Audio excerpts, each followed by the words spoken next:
4 demon worship activity na maaring ginagawa nyo na hindi nyo pa namamalayan. Or kung hindi nyo man ginagawa, baka naniniwala kayo sa mga ganito. Kasi itong 4 na gawain na to, kapag ginawa niyo to, you worship the devil. Number 1, divination or panghuhula.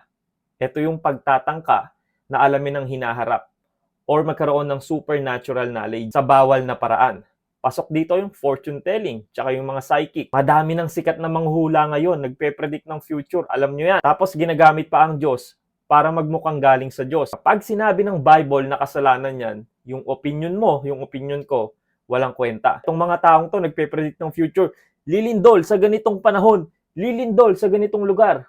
Tapos sasabihin sa dulo, Lord, gabayan mo kami. Itong mga taong to who claim to speak for God and predict future events, they are not from God. Kahit tumama ang isa dyan, kunyari mag-predict sila ng 10 beses, nalilindol sa ganito, ganyan, sa panahon na ganyan, may tumamang isa, hindi pa rin galing sa Diyos yan. Satan can also perform signs and wonders. Ano sabi sa Bible? He can disguise himself as an angel of light. Ganun din yung mga followers niya, yung mga demons. God strictly forbid, mahigpit na pinagbabawal to ng Diyos. Kahit hindi nyo ginagawa to, pero naniniwala kayo sa mga tao na nagpe-predict ng future, bawal na bawal yan kasi nilalagay nyo na yung trust nyo sa power na hindi galing sa Kanya. Hindi naman yung mga propeta ng Diyos. And sabi sa Bible, only God knows the future. When a prophet speaks in the name of the Lord, if the thing does not happen or come to pass, that is the thing which the Lord has not spoken. Hindi pwedeng sabihin niya na galing sa Diyos yung kapangyarihan niyan. Kasi sa 100 pinredict, 3 lang yung tumama.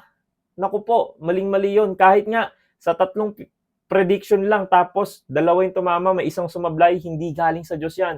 Kasi ang Diyos hindi nagkakamali. Only God knows and declares the future. Hindi po nagkakamali ang Diyos. I am God and there is none like me, declaring the end from the beginning and from the ancient time things that are not yet done. Trust in God, not predictions. Diba? Proverbs 3, verse 5 to 6. Trust in the Lord with all your heart. Do not lean on your own understanding. Number 2, necromancy or yung pagtawag sa mga patay. Ang necromancy ay yung pagtatry na kausapin yung mga yumao na para humingi ng gabay, magtanong. Malinaw sa Bible na ang mga patay ay hindi na nakikipag-ugnayan sa mga buhay. Kung may magpakita man sa inyo, ito ay panlilin lang ng mga demonic spirits. Again, Satan can disguise himself as an angel of light. Ang mga gumagawa nito ay tinuturing ng Diyos na kasuklam-suklam. Kaya yung mga espiritu na lumilitaw sa mga ganitong gawain ay hindi kaluluwa ng patay, kundi isang demonyo na nagpapanggap. Number 3, magic.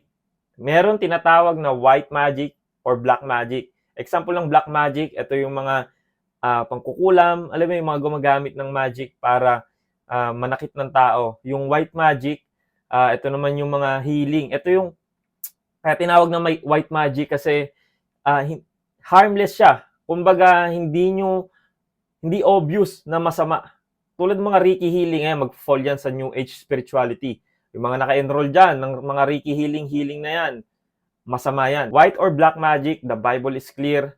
God hates magic throughout the scripture, Old and New Testament. Kasi sa Old Testament, ginagaya ng mga magician ng parao yung kapangyarihan ng Diyos. Magamit sila ng secret arts para gayahin yung miracle na ginawa ni Moses at ni Aaron. Kahit sa New Testament, si Apostol Paul, galit na galit kay Elimas. Tinawag nga ni Apostol Paul si Elimas na child of the devil, full of deceit and tricks. Kasi gumagamit ng magic. Ganun din si Apostle Peter, kinondemn niya si Simon the magician. And number 4, eto na, witchcraft. Listen, you don't need to be witch to practice witchcraft. And let me tell you this, God takes witchcraft very, very seriously. Ang kaparusahan ng witchcraft under Mosaic law ay kamatayan. Ganun kaseryoso ang Diyos dyan. Magpipinsan yung mga yan yung witchcraft, fortune telling, necromancy, psychic. Satan's counterfeit yan sa Holy Spirit. Tandaan nyo, 2 lang ang source ng spiritual power. God and Satan.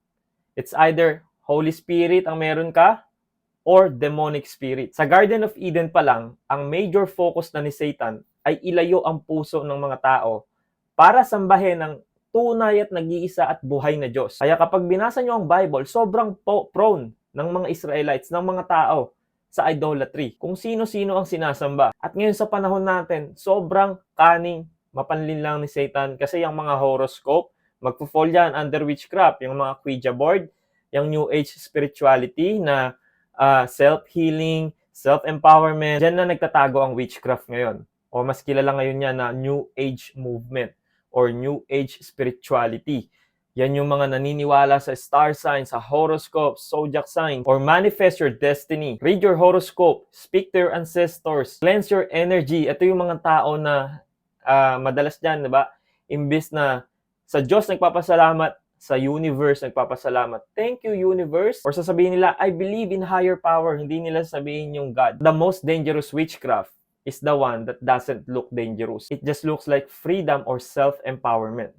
Until it traps your soul. Yung mga manifesting na yan. What you don't surrender to God, you will try to control. And whatever you try to control becomes a doorway for witchcraft. Di tayo designed to carry the weight of control. That's why true freedom is found in surrender. Ang sinasabi ng witchcraft, take power into your hands. Pero ang sabi ng Panginoong Jesus, lose your life, you will find it. Sabi ng witchcraft, follow your heart. Sabi ng Panginoong Jesus, deny yourself. Because Jeremiah 17:9, heart is deceitful above all things and is desperately wicked. Under witchcraft, sabihin sa'yo, universe, thank you universe. Ano yun? Diba? Universe is just a creation. Kapag nagpapasalamat na kayo sa universe, you are worshiping the creation, not the creator. Kaya mag-iingat po tayo ngayong end times. Ilang beses ko na ine-expose yung New Age movement na yan, New Age spirituality na yan. Kasi sobrang dangerous niyan kasi alam nyo, harmless nga eh. Kumbaga, mukhang hindi masama eh. Pero kapag challenge nyo yan against scripture, kasuklam-suklam sa Diyos yan. Astral projection na yan, astral traveling na yan, yung mga self-awakening, yung mga shaman na yan, yung mga healing nila na yan. Mag-iingat po kayo, magbasa po kayo ng Bible. Si Satan po, sobrang mapanlin lang yan. Gagawin ng lahat para mahatak yung kaluluwa mo sa tiyak na kamatayan. Ang delikado kasi dyan sa New Age movement na yan, nagko-quote ng mga Bible verse. Kaya sa tingin mo, mukhang mabuti. Pero kahit si Satan, alam niya, buong Biblia, alam niya yan. Solo niya yan. Mas alam niya pa yan kaysa sa'yo. Ilang libong taon na siya nandito. Kaya, please, be discerning. Read your Bible para iwas deceive.